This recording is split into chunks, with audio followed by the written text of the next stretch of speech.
Hello dear aspirants, આપ સર્વેનું અમારી YouTube channel game changing સાયકોલોજીમાં હાર્દિક સ્વાગત છે. આજના વિડીયોમાં આપણે પ્રોબેશન ઓફિસર, ચીફ ઓફિસર તેમજ અન્ય કેટલીક સરકારી પરીક્ષાઓ માટે સમાજશાસ્ત્ર એટલે કે સોશિયોલોજી સબ્જેક્ટ અગત્યનો છે અને એ અંતર્ગત આપણે ભારતમાં પંચાયતી રાજ એ ટોપિકની ડિટેલમાં ચર્ચા કરી રહ્યા છે. અગાઉના વિડીયોની અંદર આપણે પંચાયતી રાજ એટલે શું, સાથે સાથે બળવંત મહેતા સમિતિ જે હતી એમના દ્વારા જે પંચાયતમાં ત્રિસ્તરીય જે સ્ટ્રક્ચર છે એની ભલામણ કરવામાં આવી હતી, સાથે સાથે સત્તાનું વિકેન્દ્રીકરણ એ શબ્દ પણ એક કમિટી દ્વારા આપવામાં આવ્યો હતો. એ બધી જ ડિટેલમાં આપણે ચર્ચા કરી હતી. જો તમે અગાઉનો વિડીયો જોયો ન હોય તો પ્લેલિસ્ટમાં જઈને વિડીયો ચેક કરી લેશો. અને આ જે છે એ આ સબ્જેક્ટનો 80મો વિડીયો જે છે જે આપણે આજે ભણી રહ્યા છે. તો આપણે નેક્સ્ટ ટોપિક જે છે પંચાયતી રાજનું ત્રિસ્તરીય માળખું. ઘણી બધી વખત કમ્પેરેટિવ એક્ઝામ હોય, ભલે એ ક્લાસ 3 લેવલની એક્ઝામ હોય, ક્લાસ 2 લેવલની એક્ઝામ્સ હોય, ટેટ ટાટની એક્ઝામ હોય, તો જેમાંથી આ પ્રશ્ન પૂછાતા હોય છે. તો એ વિશેની આપણે આજે ડિટેલમાં ચર્ચા કરવાના છીએ. તો પંચાયતી રાજ એ સરકારી પદ્ધતિ છે. તો આ પણ યાદ રાખવું જરૂરી છે કે કયા પ્રકારની પદ્ધતિ છે. ઓકે, તો સરકારી પદ્ધતિ છે. આ પદ્ધતિમાં ગ્રામ પંચાયતો વહીવટનું મૂળભૂત એકમ છે. તો આ પ્રશ્ન પણ પૂછાયેલો છે પરીક્ષામાં કે પંચાયતી રાજનું મૂળભૂત એકમ કોણ છે, અથવા તો પંચાયતી રાજના મૂળભૂત એકમ તરીકે કોની ગણના કરવામાં આવે છે? તો ગ્રામ પંચાયતની જે ગણના છે એ મૂળભૂત એકમ તરીકે કરવામાં આવે છે. રાજ્ય સરકારો દ્વારા પંચાયતી રાજની પદ્ધતિ 1950થી 1960ના દાયકામાં અપનાવવામાં આવી હતી. તો જે રાજ્યની અલગ અલગ સરકારો હતી એમના દ્વારા જે પંચાયતી રાજની પદ્ધતિ જે છે એ 1950થી લઈને 1960ના દશકના જે સમયગાળો હતો એ દરમિયાન અપનાવવામાં આવી હતી. This is most important question. 24 April 1993ના રોજ ભારતમાં પંચાયતી રાજ માટે બંધારણીય સુધારો એટલે કે 73મો જે બંધારણીય સુધારો હતો, 73rd એમેન્ડમેન્ટ એક્ટ ભારતીય બંધારણીય દરજ્જો પૂરો પાડે છે. તો બેઝિકલી 24 એપ્રિલ 1993ના રોજ 73મો બંધારણીય સુધારો જે છે એ કરવામાં આવે છે અને એ અંતર્ગત આજે પંચાયતી રાજનું સ્ટ્રક્ચર છે તો એને બંધારણીય દરજ્જો જે છે એ પૂરો પાડવામાં આવે છે. બળવંત મહેતા સમિતિએ ત્રિસ્તરીય ગ્રામ, તાલુકો અને જિલ્લા પંચાયતી રાજની સ્થાપના કરવાનું જણાવ્યું હતું. ભારતની દરેક રાજ્ય સરકારોએ પોતાના અનુકૂળ હોય એ રીતે લોકશાહી વિકેન્દ્રીકરણનું સ્વરૂપ વિકસિત કર્યું છે. મેં તમને ફ્યુ મિનિટ્સ બેક કીધું કે જે બળવંતરાય મહેતા સમિતિ હતી એમના દ્વારા આજે 3 સ્તરીય માળખું છે: ગ્રામ પંચાયત, તાલુકા પંચાયત અને જિલ્લા પંચાયત. મીન્સ અહીંયા તમે જોઈ શકો છો ગ્રામ પંચાયત જે હોય એ વિલેજ લેવલ ઉપર વર્ક કરતી હોય, પંચાયત સમિતિ જે છે બ્લોક લેવલ ઉપર કામ કરતી હોય ને જિલ્લા પરિષદ જે છે ડિસ્ટ્રિક્ટ લેવલ ઉપર કામ કરતી હોય. અપાર્ટ ફ્રોમ ધેમ તમને આવું પણ જોવા મળે છે ગ્રામ પંચાયત, તાલુકા પંચાયત અને જિલ્લા પંચાયત. ઓકે, ઓર એલ જિલ્લા પંચાયત, ઝેડ પણ લખી શકાય, જે પણ લખી શકાય, રાઈટ. તો આ સ્ટ્રક્ચર પણ જોવા મળી શકે છે. ગ્રામ પંચાયત, તાલુકા પંચાયત અને જિલ્લા પંચાયત, અથવા તો ગ્રામ પંચાયત, પંચાયત સમિતિઝ at the block level and district level પર જિલ્લા પરિષદ. ઓકે, હવે બળવંતરાય મહેતા કમિટી જે છે એમણે જે રચના કરી એ પ્રમાણે આપણે પંચાયતી રાજનું જે ત્રિસ્તરીય માળખું છે એના વિશે અભ્યાસ કરીએ. તો સૌપ્રથમ આવશે ગ્રામ પંચાયત, પછી તાલુકા પંચાયત અને જિલ્લા પંચાયત. ઓકે, ગ્રામ પંચાયતની વાત કરીએ તો ગ્રામ પંચાયતના ચૂંટાયેલા સભ્યો પ્લસ ગ્રામ પંચાયતના જે અધિકારી છે એ મંત્રી અને ગ્રામ સેવક. જુઓ, સૌપ્રથમ આ ગ્રામ પંચાયતમાં કોનો સમાવેશ થશે? તો ગ્રામ પંચાયતના ચૂંટાયેલા સભ્યો છે એ. હવે આપણે જો basically there are 2 types of work. એક છે એડમિનિસ્ટ્રેટિવ વર્ક અને બીજું છે કે જે બીજું વર્ક કરવામાં આવે એટલે કે જે આપણે એવું કહી શકીએ કે એક્ઝિક્યુટિવ વર્ક છે. તો એક્ઝિક્યુટિવ વર્ક અને બેઝિકલી આપણે જોયું એ પ્રમાણે તો મંત્રી જે છે એ એટલે કે એને તલાટીકમ મંત્રી તરીકે પણ ઓળખવામાં આવે છે, જે વહીવટી કામગીરી કરશે. અને એટલે કે પૈસા જ્યારે કલેક્ટ કરવાનું હશે, કોઈ ગ્રામ પંચાયતનો વેરો કરવાનો હશે, મહેસૂલી વેરો કલેક્ટ કરવાનો હશે, તો એ બધું કામ જે છે એ મંત્રી અથવા તો તલાટીકમ મંત્રી અથવા તો તલાટી દ્વારા કરવામાં આવે છે. અને જો મેનેજમેન્ટની આપણે વાત કરીએ એટલે કે એડમિનિસ્ટ્રેટિવ વર્કની વાત કરીએ તો એ ગ્રામ સેવક એટલે કે જે ગ્રામ પંચાયતના સરપંચ હશે તો એના દ્વારા કરવામાં આવશે. નેક્સ્ટ છે જિલ્લા પંચાયત. તો એમાં કોનો સમાવેશ થાય છે? તો જિલ્લા પંચાયતમાં તાલુકા પંચાયતના ચૂંટાયેલા સભ્યો, સહસભ્યો અને આમંત્રિત સભ્યોનો સમાવેશ થાય છે. તો અગત્યનું છે, તાલુકા પંચાયતમાં ચૂંટાયેલા સભ્યો, સહસભ્યો અને આમંત્રિત સભ્યો આમની તાલુકા પંચાયતમાં સમાવેશ થાય છે. ઉપરાંત તાલુકા પંચાયતની સમિતિઓ, કમિટીઝ ઓફ તાલુકા પંચાયત, તાલુકા પંચાયત જે પ્રમુખ છે એ વર્ક કરશે અને તાલુકા વિકાસ અધિકારી જેને આપણે કહીએ છીએ TDO, તાલુકા ડેવલપમેન્ટ ઓફિસર. તો અહીંયા તમને TDO જોવા મળશે તાલુકા પંચાયત લેવલ ઉપર. નેક્સ્ટ છે જિલ્લા પંચાયત. તો અગેન ચૂંટાયેલા સભ્યો, સહસભ્યો અને આમંત્રિત સભ્યો, જિલ્લા પંચાયતની વિવિધ સમિતિ, જિલ્લા પંચાયતના પ્રમુખ અને જિલ્લા વિકાસ અધિકારી. તો અહીંયા basically DDO, district development officer. Okay, તો અહીંયા તમને DDO જોવા મળશે. તો TDO, DDO અને બીજું આપણે જોયું એમ તલાટી કમ મંત્રી. તો આ જે બધા છે એ અલગ અલગ લેવલ ઉપર દે આર વર્કિંગ. અહીંયા સરપંચ હશે અથવા ગ્રામ સેવક, પછી પંચાયતના પ્રમુખ અને જિલ્લા પંચાયતના પ્રમુખ. તો પંચાયતી રાજના માળખામાં ગ્રામ પંચાયત સૌથી પાયાનો એકમ છે. As I have already inform to you many times question was asked from here, કે જે એકદમ બેઝિક લેવલનું સ્ટ્રક્ચર છે. તો પંચાયતી રાજમાં એ કયું છે? તો આવશે આપણું ગ્રામ પંચાયત. ત્યાર પછી તાલુકા સ્તર ઉપર તાલુકા પંચાયત અને સૌથી ઉપર જિલ્લા સ્તર ઉપર જિલ્લા પંચાયત કાર્ય કરે છે. આ ત્રણેય કક્ષાએ વહીવટ, શાસન અને વિકાસ કક્ષાએ કામ કરતા પંચાયતના આ તંત્રને ત્રિસ્તરીય માળખું કહે છે. તો આ જે 3 લેવલ ઉપર વર્ક કરતું જે સ્ટ્રક્ચર છે, જે શાસન અને વિકાસ કક્ષાએ કામ કરે છે, તો એને આપણે 3 ટાયર સિસ્ટમ અથવા તો 3 ટાયર સ્ટ્રક્ચર તરીકે ઓળખીએ છીએ. પંચાયતોની ચૂંટણી માટે ખાસ ચૂંટણી પંચની રચના કરવામાં આવે છે. આ ત્રણેય સ્તરની પંચાયતોની રચના અંગેની માહિતી હવે આપણે જોઈએ. તો સૌપ્રથમ આપણે ત્રણ સ્તર એટલે કે ગ્રામ પંચાયત જે પ્રથમ સ્તર, પછી તાલુકા પંચાયત દ્વિતીય સ્તર અને તૃતીય સ્તર ઉપર જિલ્લા પંચાયત. તો એ ત્રણ સ્તર જે છે એના ચૂંટાયેલા સભ્યો પ્લસ એનું મેનેજમેન્ટ, કયા કાર્યો છે, તો એ બધી જ વસ્તુઓની આપણે ડિટેલમાં ચર્ચા કરવાના છે. તો સૌપ્રથમ જે સ્તર છે એ છે ગ્રામ પંચાયત, એટલે કે પ્રથમ સ્તરની આપણે વાત કરીએ તો પંચાયત રાજની રચનામાં ગ્રામ પંચાયત પાયાનું અથવા તો સ્વશાસનનું એકમ છે. અગત્યનું છે, પાયાનું ને સ્વશાસનનું. ખુદ દ્વારા શાસન કરવામાં આવશે, પંચ દ્વારા, જે આપણે અગાઉના વિડીયોમાં પણ ડિસ્કશન કર્યું હતું. ગ્રામ પંચાયતની સભ્ય સંખ્યા વસ્તીના ધોરણે નક્કી થાય છે. This is the most important question.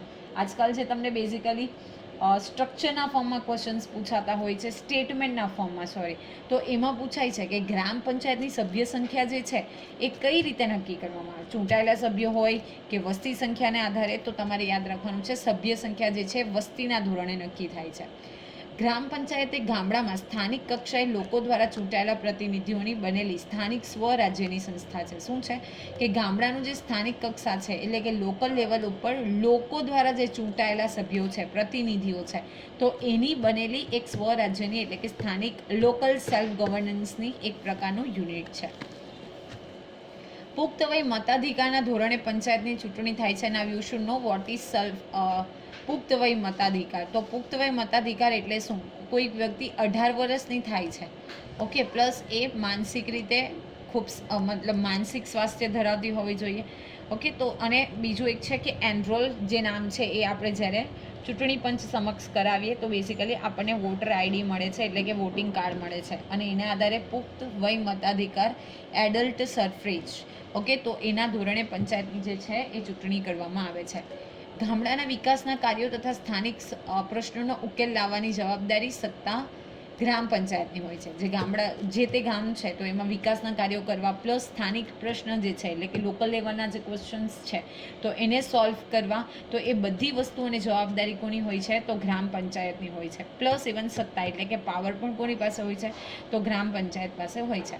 ગ્રામ પંચાયતના માળખામાં ચૂંટાયેલા સભ્યો હોય છે અને બીજા સરકારે નિમેલા મંત્રી જે ગ્રામ સેવક એવા 2 અધિકારી હોય છે, જે શાસકીય કાર્યોમાં સરપંચને મદદ અને માર્ગદર્શન આપે છે, ઓકે. તો ચૂંટાયેલા સભ્યો છે એ પ્લસ નિમાયેલા મંત્રી એટલે કે તલાટી અથવા તો તલાટી કમ મિનિસ્ટર, તલાટી કમ મંત્રી, તો એ શું કરશે? સરપંચને માર્ગદર્શન અને મદદ પૂરી પાડશે. હવે આપણે જોઈએ ગ્રામ પંચાયતના ચૂંટાયેલા સભ્યો વિશે. તો ગ્રામ પંચાયતના સભ્યોની પસંદગી ચૂંટણીથી થાય છે. ગામના પુખ્ત વયના મતદારો ગુપ્ત મતદાન પદ્ધતિ ગ્રામ પંચાયતના સભ્યોને ચૂંટે છે. તો these are the common words. તમને ખબર હશે કે ગુપ્ત મતદાન પદ્ધતિ, ઓકે. તમે કોને વોટ કરો છો એ તમે ડિક્લેર નથી કરતા. ગ્રામ પંચાયતમાં ગામની વસ્તીના ધોરણે ઓછામાં ઓછા 7 અને વધુમાં વધુ 15 સભ્યો હોય છે. This is again most important કે જે ગામની વસ્તી ગણતરીના ધોરણે ઓછામાં ઓછા કેટલા હોવા જોઈએ, તો મિનિમમની આપણે જો વાત કરીએ તો મિનિમમ જે સભ્ય છે એ હશે આપણા 7 અને મેક્સિમમની વાત કરીએ તો મેક્સિમમ કેટલા હોવા જોઈએ, 15 સભ્ય જે છે એ હોવા જોઈએ. ગ્રામ પંચાયતના સભ્યો તરીકે ગામની અનુસૂચિત જાતિ, અનુસૂચિત જનજાતિ તથા મહિલાઓને માટે અમુક બેઠકો જે છે એ અનામત રાખવામાં આવે છે. હવે આ મિનિમમ 7 અને મેક્સિમમ 15 અમોંગ ધીસ સીટ્સ, કેટલીક જે સીટ છે એ અનુસૂચિત જાતિ એટલે કે એસટી, એસસી પ્લસ એસસીબીસી અને જે ફિમેલ છે તો એ કેન્ડિડેટ માટે રિઝર્વ રાખવામાં આવે છે. ગામના મતદારો સરપંચ અને ગ્રામ પંચાયતના અન્ય સભ્યોને ચૂંટે છે. મતદારો દ્વારા ચૂંટાયેલા આ સભ્યો મળીને ઉપસરપંચને ચૂંટે છે. ગ્રામ સરપંચ એ ગ્રામ પંચાયતનો વડો છે. તો આ પણ યાદ રાખવાનું છે કે સૌપ્રથમ ગામના મતદારો શું કરશે, સરપંચ અને અન્ય સભ્યોને ચૂંટશે. ઓકે, એટલે કે વોટિંગ કરીને.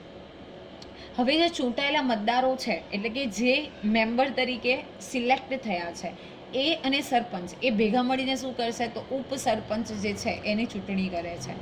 અને પંચાયતના વડા તરીકે કોણ વર્ક કરે છે, તો સરપંચ જે છે એ head of the gram panchayat. Okay, sarpanch ગ્રામ પંચાયતના વડા તરીકે ગામના વિકાસના કાર્યો, વહીવટી કાર્યોમાં મહત્વની ભૂમિકા ભજવે છે. આ ઉપરાંત સરપંચ છે પંચાયતના કર્મચારીઓની કામગીરી પર દેખરેખ રાખવાની તથા ગ્રામ પંચાયતના સભ્યોએ લીધેલા નિર્ણયોનો અમલ કરાવવાની જવાબદારી પણ હોય છે.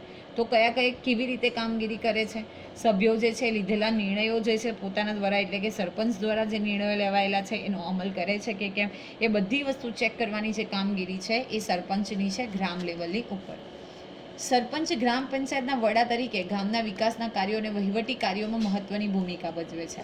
આ ઉપરાંત સરપંચ છે પંચાયતના કર્મચારીઓની કામગીરી પર દેખરેખ રાખવાની હોય છે અને કામગીરી જે છે એ બજાવવાની હોય છે.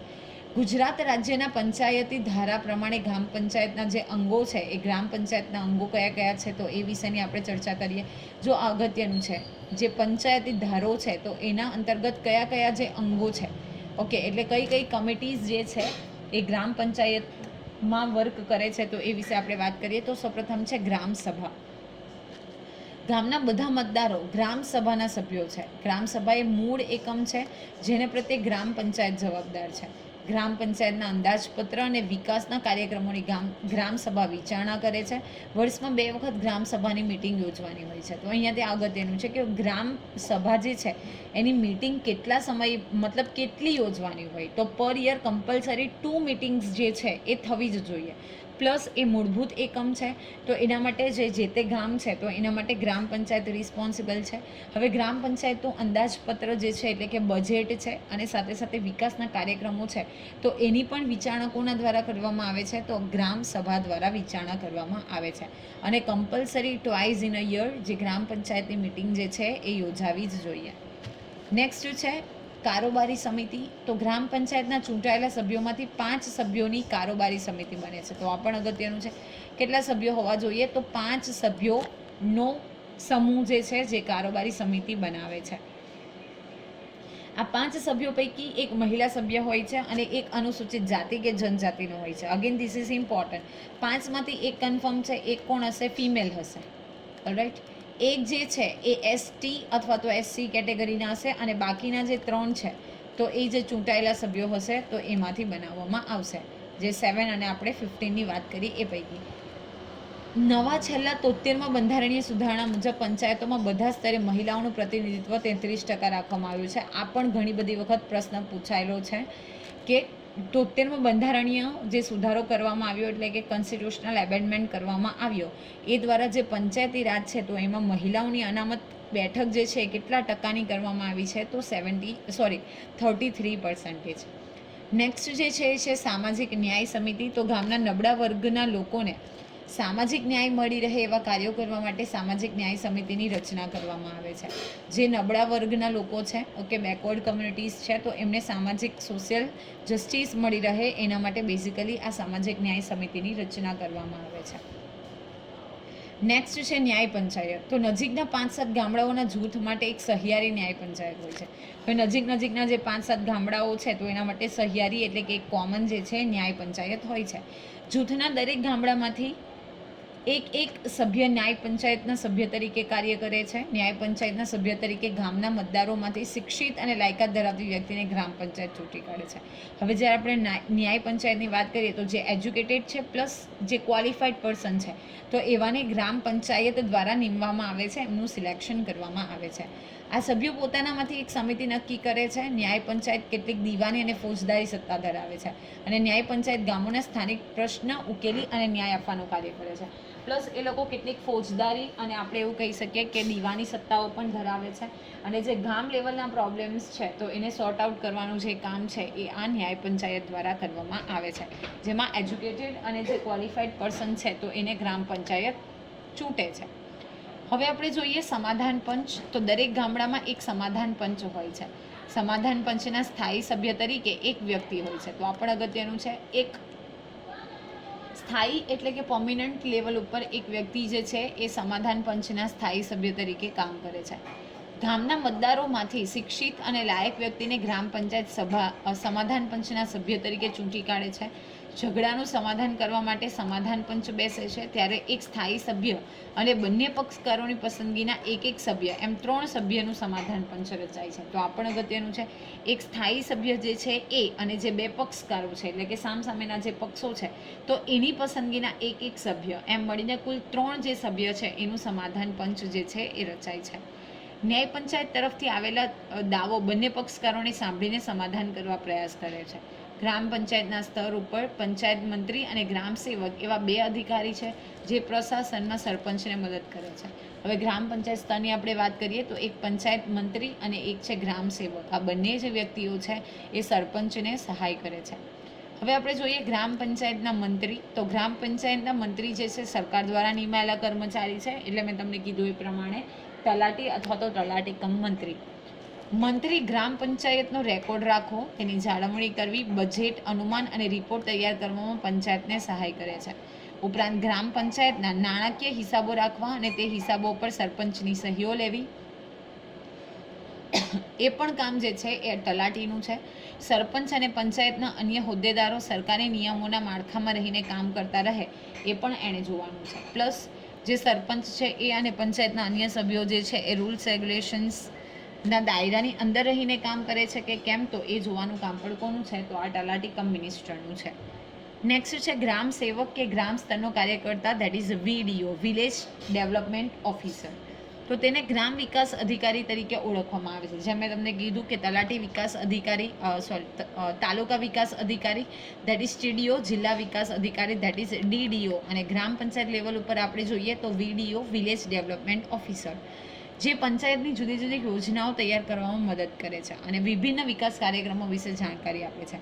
હવે કઈ રીતે કઈ યોજનાઓ તૈયાર કરવી જોઈએ તો એની માહિતી આપે છે. વિવિધ કાર્યક્રમો પણ વિશે પણ માહિતી પૂરી પાડે છે. કૃષિ માટે લોન મેળવવા માટે ખેડૂતોને મદદ કરે છે. તો અગત્યનું છે કે આ જે વિલેજ ડેવલપમેન્ટ ઓફિસર છે એ કૃષિ માટે એટલે કે ફાર્મિંગ માટે જે લોન છે એ પ્રોવાઈડ કરવાનું કામ કરે છે, એટલે કે એના માટે હેલ્પ કરે છે. આ અધિકારી બીજ અને ખાતર જેવી વસ્તુઓ મળે તે માટેનો પણ પ્રબંધ કરે છે અને આધુનિક કૃષિ પ્રણાલી વિશે ખેડૂતોને માહિતગાર કરે છે. જે નવી ટેકનિક્સ છે, બિયારણો છે, ખાતર છે, રાસાયણિક ખાતરો છે, જંતુનાશક દવાઓ છે, તો આ બધી વસ્તુઓ વિશે આ જે વિડીયો છે એટલે કે વિલેજ ડેવલપમેન્ટ ઓફિસર એ ફાર્મર્સને અવેર કરે છે. તે તાલુકા પંચાયતની યોજનાઓની પ્રગતિ અને લક્ષ્યની ઉપલબ્ધિ વિશે રિપોર્ટ આપે છે. ધીસ ઇઝ અગેન ઇમ્પોર્ટન્ટ કે ગ્રામ પંચાયત એટલે કે ગ્રામ લેવલની જે યોજનાઓ છે એની પ્રગતિ કેટલી થઈ છે, એના લક્ષ્યાંકો કેટલા છે, કેટલા લક્ષ્યની ઉપલબ્ધિ થઈ છે, તો એ વિશેની માહિતી કોણ આપે છે? તો યાદ રાખજો, સરપંચ પહેલો ઓપ્શન હશે અને મંત્રી પણ ઓપ્શન હશે, પણ here the correct option will be VDO, village development officer. તો એ રિપોર્ટ કોને આપે છે? એના ઉપરના લેવલ ઉપર એટલે કે તાલુકા પંચાયત.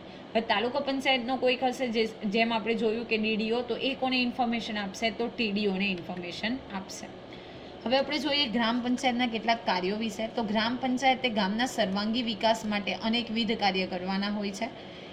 તો એમાં સૌપ્રથમ છે નાગરિકના કાર્યો. તો નાગરિક કાર્યમાં સફાઈ, સ્વચ્છતા, જલપૂર્તિ એટલે કે લોકોને જળની પૂર્તિ થાય, રસ્તાઓનું નિર્માણ અને જાળવણી, પ્રકાશ વ્યવસ્થા એટલે કે જે સ્ટ્રીટ લાઇટ્સ હોય એ, સ્મશાનની વ્યવસ્થા, પ્રાથમિક શિક્ષણ, કૂવા, તળાવ જેવા સાર્વજનિક સ્થાનો, ધાર્મિક સ્થાનો વગેરેનો નિભાવ અને જાળવણી કરવી તેમાં સમાવેશ થાય છે.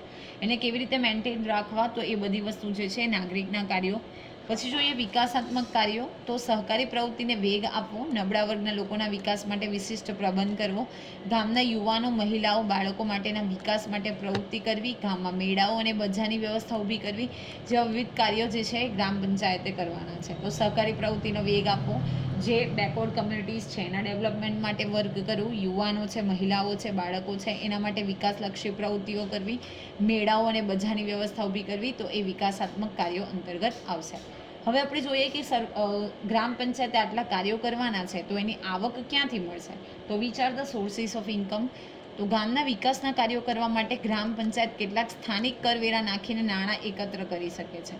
ઓકે, જે સ્થાનિક કરવેરા આપણે જો મહેસૂલી આવક જે છે તો એના આધારે, પ્લસ સરકારી દ્વારા જે ગ્રાન્ટ મળે છે તો સરકારી ગ્રાન્ટ દ્વારા, લોકફાળો જો કોઈક આપે, લોકો જે છે એ દાન આપે, ફાળો આપે તો એના દ્વારા, જિલ્લા પંચાયત તરફથી જે ગ્રાન્ટ મળે, તાલુકા પંચાયતની વિવિધ આર્થિક સહાય એટલે કે ફાઇનાન્શિયલ ગ્રાન્ટ મળે, તો એ સાધનોથી જે ગ્રામ પંચાયત છે એને નાણાંની પ્રાપ્તિ થાય છે.